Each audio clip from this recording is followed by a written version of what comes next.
Hello dear students, how are you all? I hope you all are well.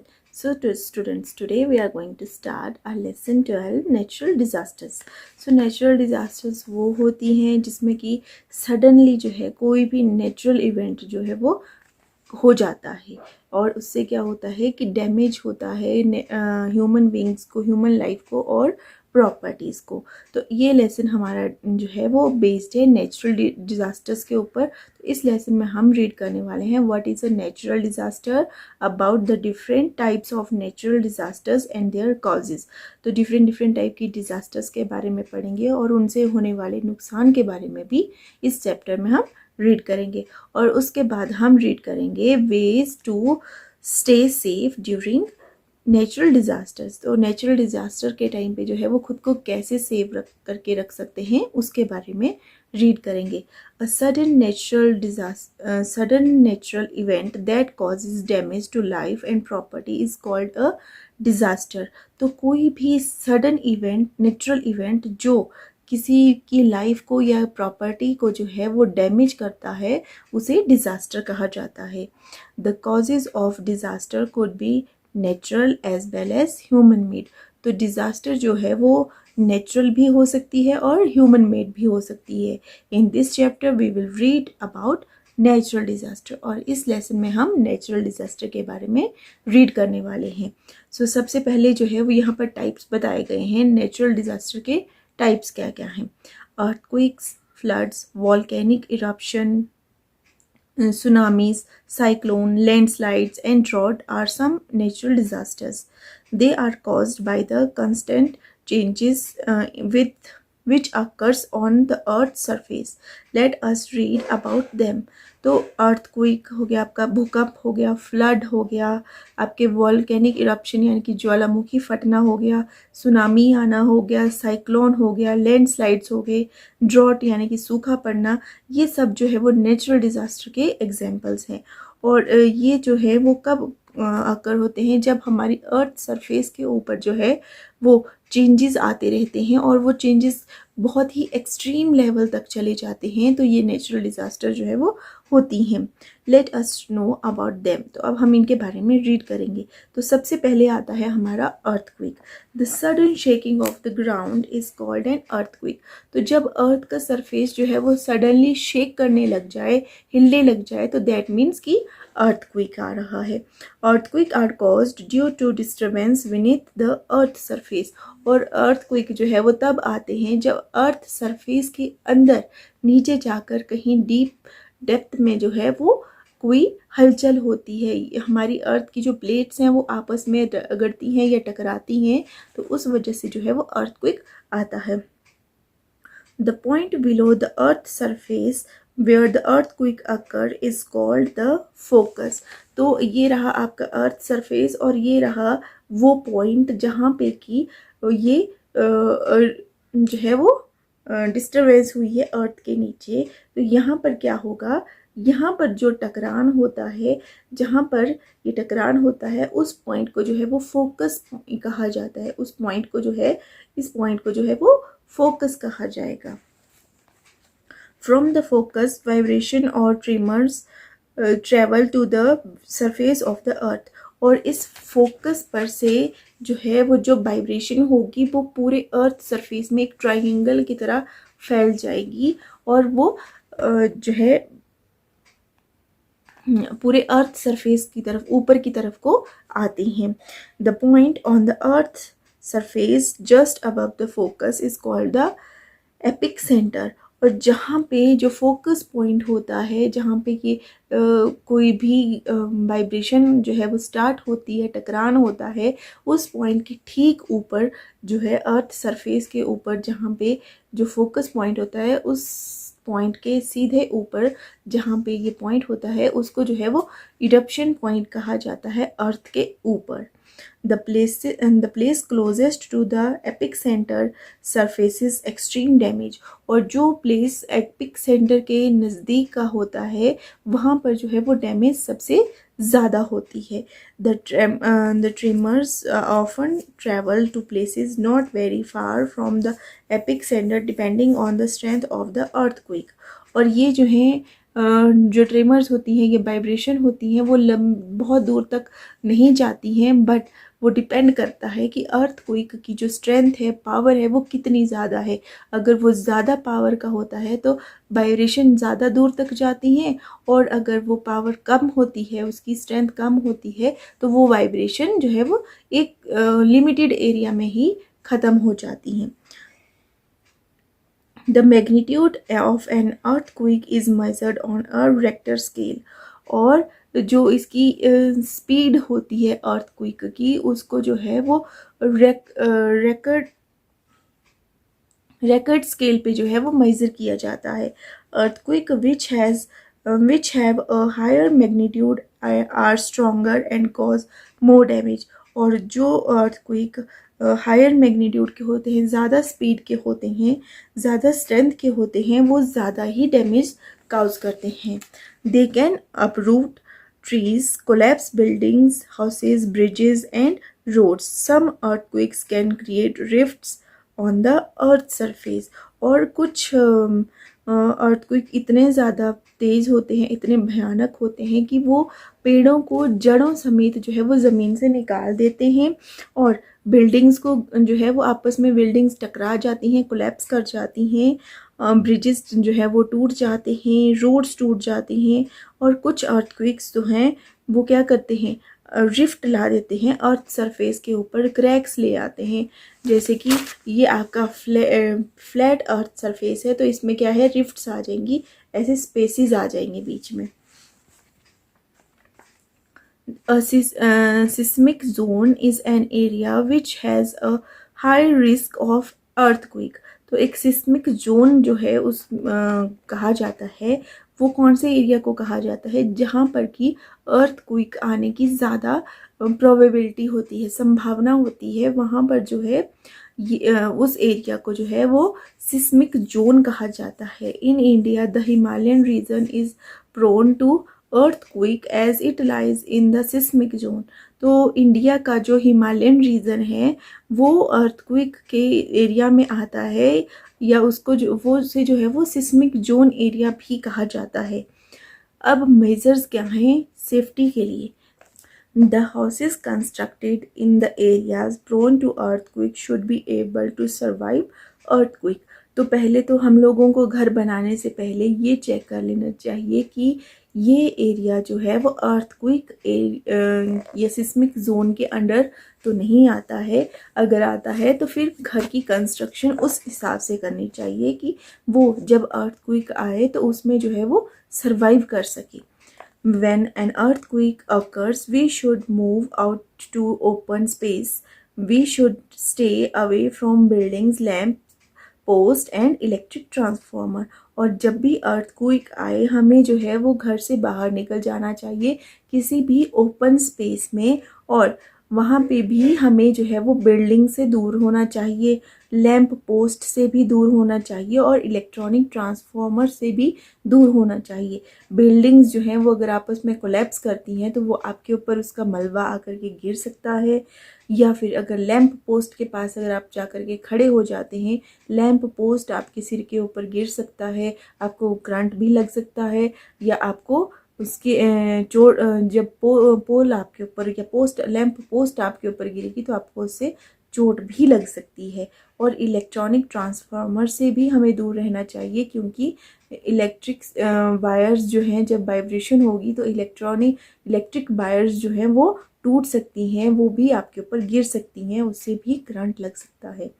Okay, next point है, if stuck inside the house during an earthquake we should take shelter under a table और desk. और कभी भी अगर आप घर के अंदर फंस जाते हैं अर्थक्वेक के टाइम पे, नहीं बाहर निकल पाते हैं, तो आपको किसी भी टेबल या डेस्क की जो है वो शय ले लेनी चाहिए, उसके नीचे जो है वो आपको बैठ जाना चाहिए। इससे क्या होगा, आपको कम चोटें आएंगी। नेक्स्ट पॉइंट है आपका, building should have emergency exits, people should move or through their exits and avoid taking the lift.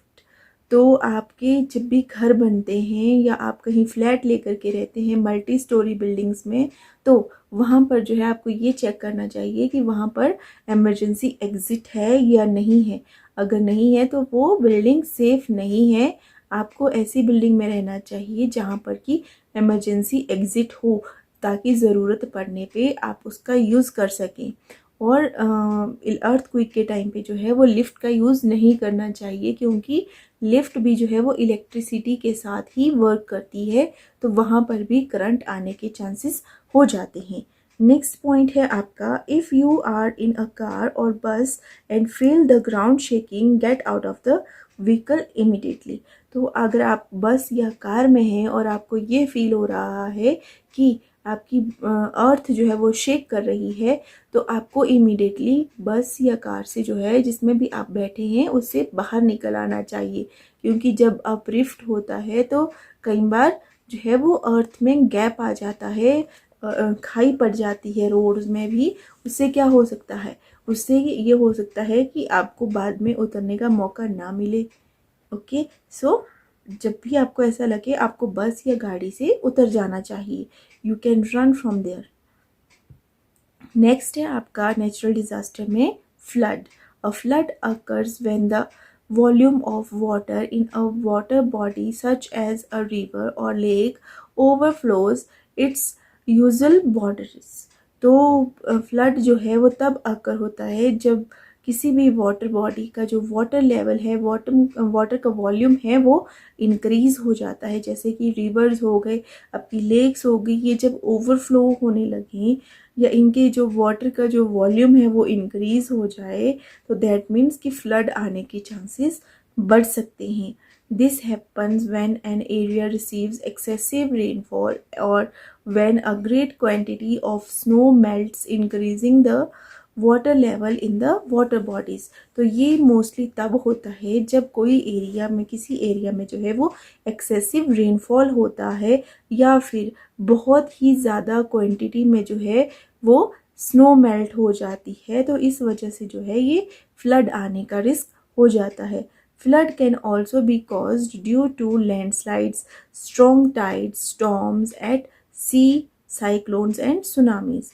तो आपके जो है वो फ्लड आने के और भी कई रीज़न हो सकते हैं, जैसे कि लैंडस्लाइड हो गया, उससे भी फ्लड आ सकता है। जब लैंडस्लाइड होती है तो रिवर्स में जो है वो मिट्टी आ जाती है, पत्थर आ जाते हैं, तो वो जो है वो उसकी वजह से जो है मिट्टी और पत्थर की वजह से रिवर का जो है वो रिवर वाटर का जो वॉल्यूम है वो इंक्रीज़ हो जाता है।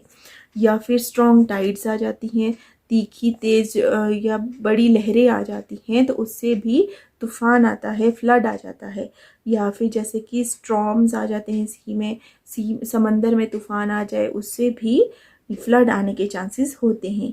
फिर साइक्लोन आ जाता है, उससे फ्लड आ सकता है। सुनामीज़ आती हैं, उनसे भी फ्लड आने का रिस्क हो जाता है। Flood causes destruction to human beings, animals, houses, bridges and cars. तो आपने जैसे कांगड़ा की ही अभी बात सुनी थी, वहाँ पर फ्लड आ गया था, तो वहाँ पर जो है वो एनिमल्स का कितना लॉस हुआ, ह्यूमंस का कितना लॉस हुआ, एग्रीकल्चर का लॉस हुआ, क्रॉप्स का लॉस हो गया, ट्रीज़ का लॉस हो गया।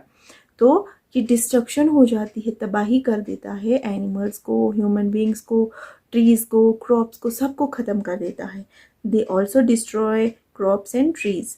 Flood affect agriculture produce because stagnant water is infilled and farms harm the crops and makes the soil unsuitable for farming। तो जब फ्लड आते हैं तो एग्रीकल्चरल लैंड के ऊपर जो है वो बहुत ही ज़्यादा मात्रा में जो है वो पानी खड़ा हो जाता है, आ जाता है। तो इससे क्या होता है, क्रॉप्स जो हैं वो डिस्ट्रॉय हो जाती हैं और वहाँ की सॉइल को जो है वो अनसुइटेबल बना देता है क्रॉप्स की प्रोडक्शन के लिए। नेक्स्ट इसके मेजर्स की हमें इससे सेफ्टी के लिए क्या करना चाहिए। We should keep a first aid kit ready for an emergency. सबसे पहला पॉइंट है कि हमें जो है वो फर्स्ट एड किट जो है वो इमरजेंसी के लिए तैयार करके रखनी चाहिए।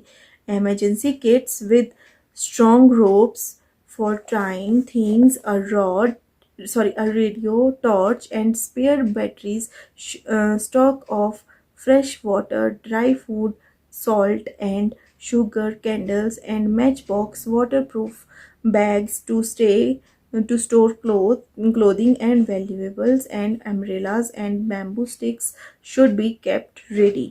तो इमरजेंसी के किट के साथ साथ जो है वो आपको एक स्ट्रॉन्ग रोप भी रखनी चाहिए, किसी भी चीज़ को बांधने की ज़रूरत पड़ सकती है।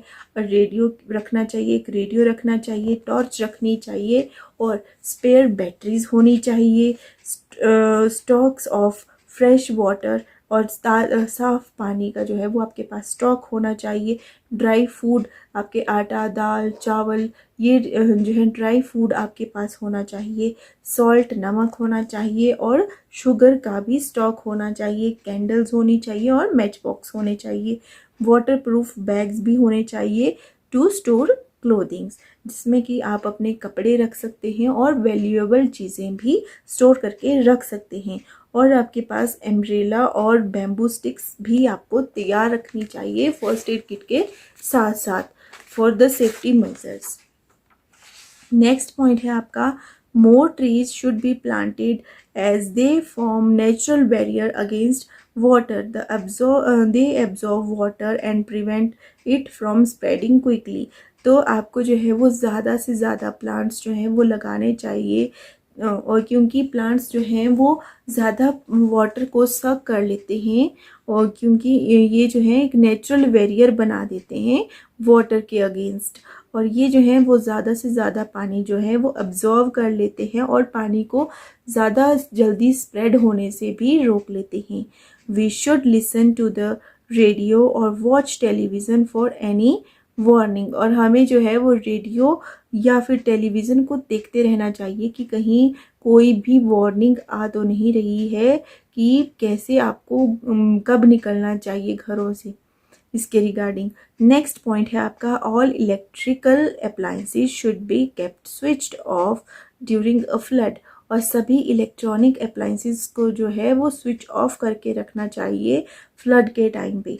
We should move to upper level of buildings and wait to be evacuated. We should not try to walk through the flood water.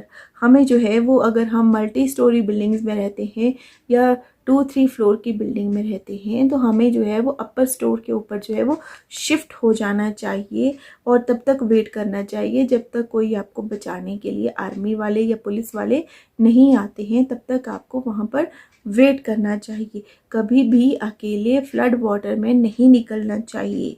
Next है आपका साइक्लोन। नेक्स्ट पॉइंट आता है cyclone. Cyclone are violent storm that cause damage in the coastal areas.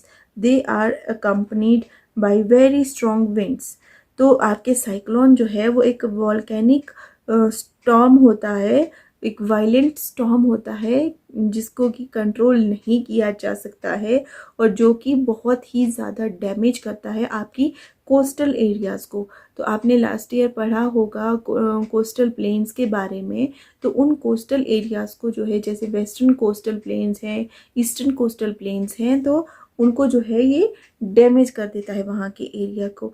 They are accompanied by very strong winds and heavy rainfall that can cause flood and high tidal waves. और ये इसको जो है वो, इस cyclone को जो है वो बहुत ही तेज़ हवाएं जो है वो उसके साथ चलती हैं, बहुत ही ज़्यादा हैवी रेनफॉल होता है, और इसकी वजह से जो है वो फ्लड आने की सिचुएशन भी आ जाती है, और हाई टाइडल वेव्स भी आती हैं, मतलब कि जो तो समुद्री लहरें हैं वो भी बहुत ऊंची ऊंची होने लगती हैं। दे आर ऑल्सो कॉल्ड हरकीन्स और टाइफून्स। हरकीन्स आपके होता है तूफान, और टाइफून्स होते हैं आपके आंधी तूफान जब चलता है इस साइक्लोन के साथ।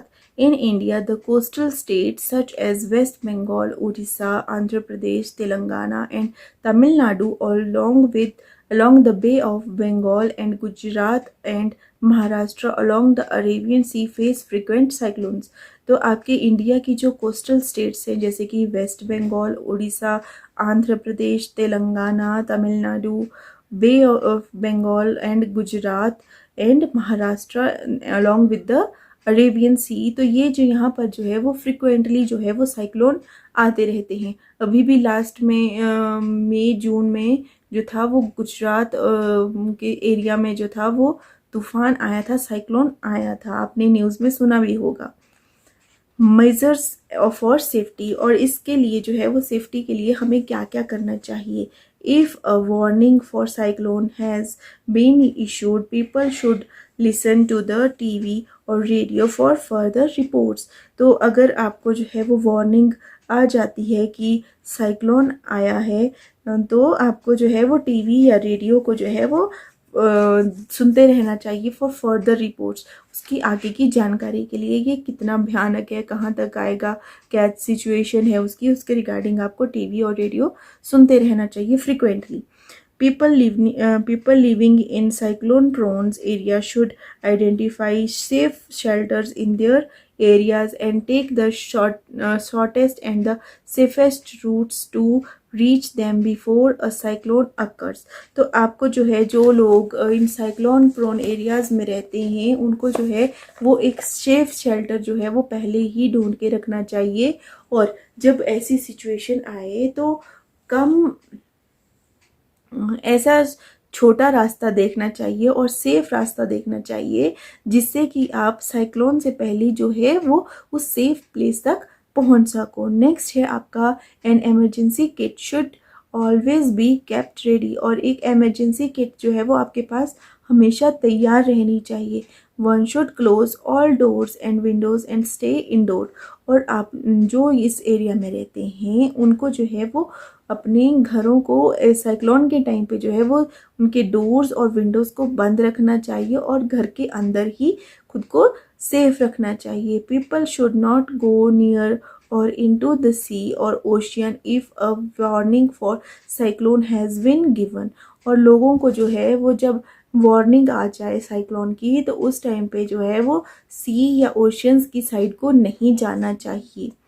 Contact number of emergency service family and friend should be kept handy.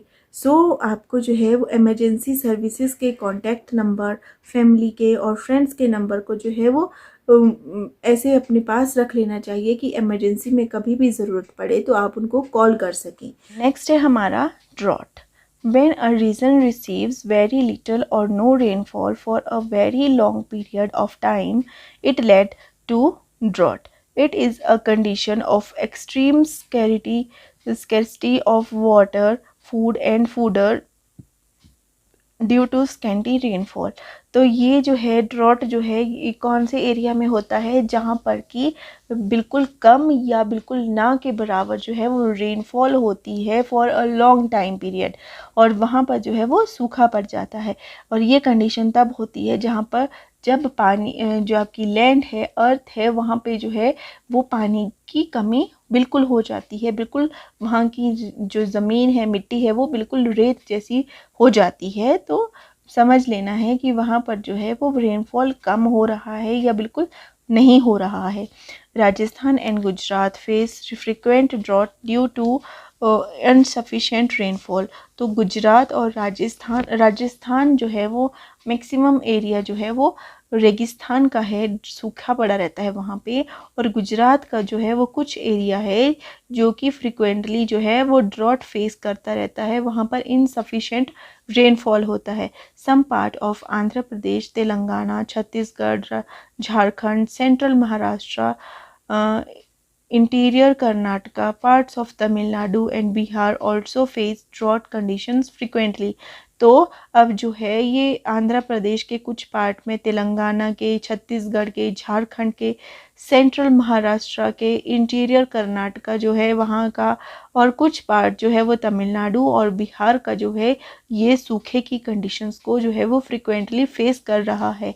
Many people die every year due to drought, और बहुत से लोग जो हैं वो मर रहे हैं इस सूखे की वजह से, क्योंकि लोगों ने खेती की होती है, किसानों ने लोन लेकर के जो है वो खेती की होती है, और उनके पास जो है वो जब खेती प्रॉपरली नहीं होगी और उनके पास लोन को चुकाने के पैसे नहीं होते, तो वो लोग जो है वो सुसाइड कर लेते हैं ताकि बैंक जो है उनसे पैसे ना ले सके। नेक्स्ट है प्रिवेंशन ऑफ ड्रॉट्स। तो सूखे से बचने के लिए, सूखे की सिचुएशन से बचने के लिए हमें क्या क्या करना चाहिए? More trees should be planted in drought prone areas, cutting down of tree should be avoided. तो हमें जो है जहाँ पर सूखा ज़्यादा पड़ रहा है उन एरियाज़ में जो है वो ज़्यादा से ज़्यादा पेड़ लगाने चाहिए, और पेड़ों की कटिंग को जो है, ट्रीज़ की कटिंग को जो है वो अवॉइड करना चाहिए। नेक्स्ट पॉइंट है हमारा, the practice of rain water harvesting should be followed in areas where there is inadequate water. In this method rain water is collected and stored for future uses. तो जिन areas में जो है वो rainfall कम होता है वहाँ पर जो है जब रेनफॉल होती है तो उस रेन वाटर को जो है वो स्टोर करने की कोशिश करनी चाहिए, ताकि फ्यूचर में जब रेनफॉल ना हो, नेक्स्ट 2-3 मंथ के बाद अगर रेनफॉल नहीं होता है तो उस रेन वाटर का यूज़ किया जाए जो कि स्टोर करके रखा होता है। नेक्स्ट पॉइंट है the drought resistant crops such as millet, maize and sorghum should be grown. तो जहाँ पर ये सूखा पड़ने की कंडीशंस होती हैं वहाँ पर जो है ऐसी क्रॉप्स ग्रो करनी चाहिए जिनमें कि पानी कम लगता है, जैसे कि आपके मिल्ट हो गई, ज्वार बाजरा हो गया, मक्का हो गया, या फिर चारे वाला घास जो है वो उगाना चाहिए वहाँ पर। Canals should be built to bring water from rivers to drought prone areas. और कैनल्स का भी जो है वो यूज़ करना चाहिए, बनानी चाहिए उन एरियाज़ के लिए, ताकि रिवर से जो है वो वाटर ला करके उन सूखाग्रस्त राज्यों में या एरियाज़ में जो है वो डाला जा सके इन कैनल्स के हेल्प से। Over grazing of animal should be restricted. तो जब पशु जो हैं वो काऊ हॉर्स जो हैं वो ज़्यादा चारा जो है किसी भी पर्टिकुलर प्लेस से खा लेती हैं तो उसके लिए भी जो है वो थोड़ा सा रिस्ट्रिक्शंस होनी चाहिए। नेक्स्ट है हमारा नेचुरल डिज़ास्टर में tsunami. A tsunami is a series of large and high waves caused by an earthquake or a volcanic eruption under the sea. तो आपकी सुनामी जो है वो तब आती है जब जो है वो समंदर के अंदर जो है वो अर्थक्वेक आता है या ज्वालामुखी फटता है, तो उस वजह से क्या होता है, बड़ी बड़ी ऊंची ऊंची वेव्स जो हैं वो आती हैं समंदर से। This destructive waves is also called a tidal wave. तो ये जो डिस्ट्रक्टिव वेव्स जो समंदर से आती हैं उनको टिडल वेव्स भी कहा जाता है। As a tidal wave approaches the shore it slows down but rises in high. तो जब ये टिडल वेव्स जो हैं वो समंदर के किनारे तक आती हैं, शोर तक आती हैं, तब तक क्या होता है, ये धीरे तो हो जाती हैं बट इनकी हाइट बढ़ जाती हैं, ये ऊंची हो जाती हैं। A tsunami wave can submerge and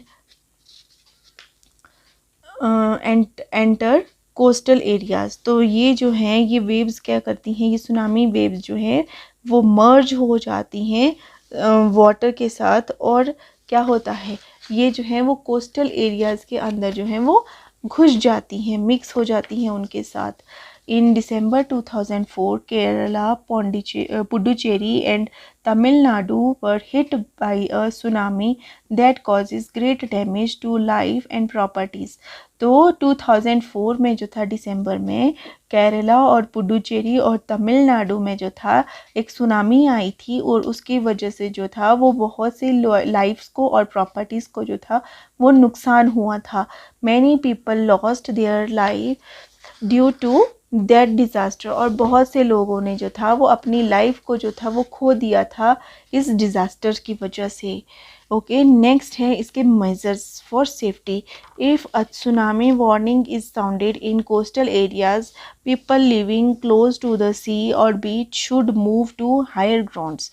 तो अगर किसी को ये वार्निंग मिलती है कि सुनामी आ रही है, तो जो लोग कोस्टल एरियाज़ में रहते हैं उन्हें वो कोस्टल एरियाज़ छोड़ करके किसी भी हायर ग्राउंड्स की तरफ को चले जाना चाहिए। People should stay away from the areas affected by tsunami until it is declared safe by the government। और लोगों को जो है तब तक उस एरिया से दूर रहना चाहिए जब तक कि गवर्नमेंट जो है वो उस एरिया को सेफ नहीं बता देती है। नेक्स्ट है हमारा point landslide. Landslides occurs when a huge mass of land or rock collapse or breaks off a mountain। तो लैंडस्लाइड जो है वो कब होता है, जब बहुत ही ज़्यादा क्वांटिटी में जो है वो लैंड और मिट्टी जो है या रॉक्स जो हैं वो आपस में कोलैप्स होते हैं और माउंटेन्स जो हैं वो ब्रेक ऑफ हो जाती हैं, टूट जाती हैं, तो तब जो है वो लैंडस्लाइड होता है। तो जैसे कांगड़ा में नहीं, सिरमौर में हुआ, किन्नौर में हुआ, उसको जो है वो लैंडस्लाइड कहा जाता है। The broken mass of land falls down and causes destruction to life and properties at the foot of the mountains.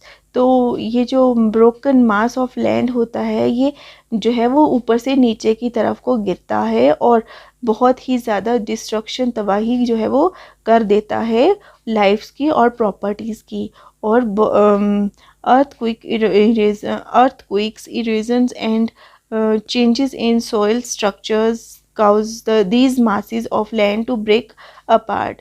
और ये जो अर्थक्वेक्स होते हैं, सॉइल का इरेजन होता है या फिर सॉइल के स्ट्रक्चर में जो चेंजेस आते रहते हैं, ये सभी एक रीज़न है इस ब्रेकिंग डाउन का। ये लैंडस्लाइड का एक मेजर रीज़न है। Some human activities such as cutting of trees and heavy vibration of machines also cause landslide. और कुछ ह्यूमन एक्टिविटीज़ जैसे कि हम लोग बहुत से पेड़ कट कर रहे हैं, ट्रीज़ कट कर रहे हैं, और ये हैवी मशीन से जो है वो अर्थ के सरफेस पे जो है वो वाइब्रेशन कर रहे हैं, खुदाई कर रहे हैं, ये भी एक रीज़न है लैंडस्लाइड का।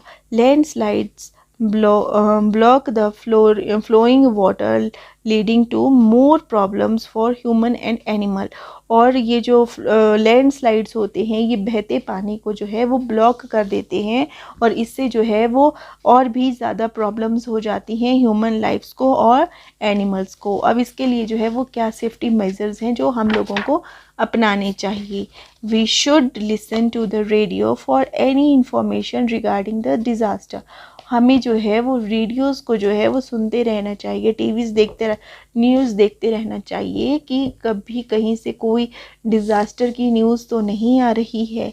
People living in areas prone to landslide should move to a safer place. और जो लोग इन ऐसे एरियाज़ में रहते हैं जो कि लैंडस्लाइड प्रोन एरियाज़ हैं, उनको जो है वो सेफ़ जगहों की तरफ जो है वो चले जाना चाहिए।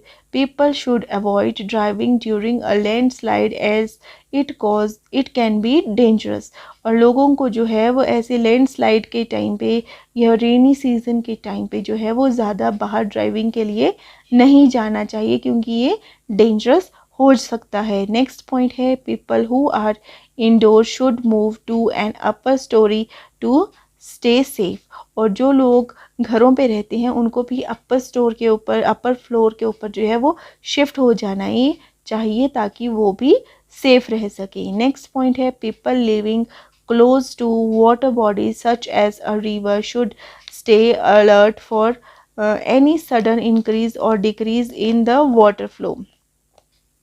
तो लोगों को जो है वो भी जो लोग रिवर्स के किनारे पे रहते हैं उनको भी जो है वो अलर्ट रहना चाहिए कि जो उनके आसपास की वाटर बॉडीज़ हैं उनका जो वाटर फ्लो है, ये वाटर का वॉल्यूम है वो सडनली इंक्रीज़ हो रहा है या सडनली डिक्रीज़ हो रहा है, तो उसके ऊपर भी उनको ध्यान रखना चाहिए। लास्ट पॉइंट है do not try to cross flooding streams और ड्राइव थ्रू देम। और ट्राई करना चाहिए कि ऐसे फ्लडिंग स्ट्रीम्स की तरफ से आपको पैदल भी क्रॉस नहीं होना चाहिए और ना ही उनको ड्राइव करके क्रॉस करने की कोशिश करनी चाहिए। ओके, लास्ट हमारी नेचुरल डिज़ास्टर में आता है वॉल्केनिक इरप्शन यानी कि ज्वालामुखी का फटना। अ हिल और a mountain with an opening और a vent of is called a volcano. तो एक माउंटेन या हिल जिसकी चोटी जो है ऊपर से खुली होती है, ओपन होती है, उसको जो है वो वोल्केनो कहा जाता है। The interior of the earth contain gases and molten rocks known as magma. तो हमारी अर्थ के अंदर जो है वो बहुत सी गैसेस हैं, मेटल्स हैं, मोल्ट्स हैं, रॉक्स हैं, जिनको मैग्मा कहा जाता है। When magma comes out of a volcano it is led to a volcanic eruption. तो जब ये मैग्मा जो है वो इन वोल्केनो से बाहर निकल के आता है तो उसको जो है वो वोल्केनिक इरप्शन कहा जाता है। The hot molten matter that comes out of a volcano is called lava। और जो इन वॉल्केनिक वॉल्केनो से बाहर निकल के आता है मोल्टन मैटर, उसको जो है वो लावा मोल्टन मेटल यानी कि जो भी द्रव्य जो है वो बाहर निकल के आता है उसको जो है वो लावा कहा जाता है। If it flows to the adjoining areas and melt everything that comes in its path. और ये जो है वोल्केनो, जब इसमें से ये लावा बाहर निकलता है मेल्टिंग और ये जो निकलता है तो ये अपने उसके आसपास के एरिया को जो है अपने साथ जो है वो बिल्कुल मेल्ट कर देता है और अपना रास्ता जो है वो बना लेता है, और या इनके रास्ते में जो भी चीज़ आती है उसको वो मेल्ट कर देते हैं। The lava cool down to floor a bowl shape structures near the opening of the volcano called craters। तो जब ये लावा जो है वो सूख जाता है, ठंडा पड़ जाता है, तो जो जहाँ से ये निकला होता है वहाँ पे जो है एक बाउल शेप का स्ट्रक्चर बन जाता है इसके ओपनिंग पे, जिसको कि क्या कहा जाता है, क्रेटर कहा जाता है। Some volcanoes also exist in oceans. और कुछ वोल्केनोज जो हैं वो ओशियंस के अंदर भी एग्जिस्ट करते हैं। Volcanoes are of 3 types, extinct, active and dormant. तो 3 टाइप के जो हैं वो आपके वोल्केनोज होते हैं, एक्सटिंक्ट, एक्टिव एंड डोरमेंट। तो यहाँ पर जो है वो आपको तीनों टाइप के वोल्केनो के बारे में बताया गया है टेबल 12.1 में। पहला है आपका एक्सटिंक्ट। एन एक्सटिंक्ट और dead volcano is one that has not erupted for many years and is unlikely to erupt in the future. Mount Vesuvius in Italy is an extinct volcano। तो ये extinct volcano को जो है वो dead volcano भी कहा जाता है, क्योंकि यहाँ पर जो है वो बहुत ही लंबे टाइम से जो है वो कोई भी हलचल नहीं हुई है, वहाँ पे कोई भी ज्वालामुखी नहीं फटा है, तो उसको जो है वो एक्सटिंक्ट या डेड वोल्केनो कहा जाता है। और इसका एग्जाम्पल है आपका इटली में जो एक वोल्केनो है माउंट वेसुविस वोल्केनो, ये एक एग्जाम्पल है इसका। ओके, नेक्स्ट आपका जो आता है वो आता है डोरमेंट। डोरमेंट में क्या होता है, dormant volcano is one that has not erupted in many years but it expected to erupt sometimes in the future. तो जो है आपका डोरमेंट जो होता है वो कौन सा होता है कि इसमें बहुत ही लंबे टाइम से जो है वो कोई इरप्शन नहीं हुई है, कोई ज्वालामुखी नहीं फटा है, बट चांसेस हैं कि अगले कुछ टाइम में जो है या कुछ सालों में जो है वहाँ पर जो है वो ज्वालामुखी फट सकता है। ओके, तो इसका एग्जांपल है जापान का जो माउना किया एक डोरमेंट वोल्केनो है। ओके, नेक्स्ट है आपका active. An active volcano is one that erupts frequently. Mount Etna in Italy is an active volcano. तो एक्टिव वोल्केनो वो होता है जिसमें कि इरप्शन होती रहती है, ज्वालामुखी फटते रहते हैं। तो इटली में ही एक है माउंट इतना, एक वोल्केनो है जो कि एक्टिव वोल्केनो है। अब इसके सेफ्टी मेजर्स क्या हैं? People who live in places where volcanoes are active should be taken to a safe place by government authorities. Electronic devices should be switched off during a volcanic eruption. तो जो लोग इन volcanic areas में रहते हैं जहाँ पर कि volcano eruption जो है वो कॉन्टीन्यूसली होते रहते हैं, तो गवर्नमेंट को जो है वो उन लोगों को जो है वो सेफ प्लेसेस पे जो है वो ले जाना चाहिए। ये गवर्नमेंट अथॉरिटीज़ की ड्यूटी बनती है। और जब भी आपको लगे कि वॉल्केनिक इरप्शन हो रहा है, ज्वालामुखी फटा है, तो आपको अगर आप उस एरिया में रहते हैं तो आपको आपके फ़ोन्स जो है वो या इलेक्ट्रॉनिक डिवाइसेस जो हैं वो स्विच ऑफ कर देने चाहिए। तो ये थी बच्चों हमारे नेचुरल डिज़ास्टर्स, जिसमें क्या क्या आया, अर्थक्वेक आया, लैंडस्लाइड्स आ गया, फ्लड्स आ गए, साइक्लोन्स आ गए, सुनामीज़ आ गई, ड्रॉट्स आ गए और वॉल्केनिक इरप्शन आ गई। So bye, have a good day.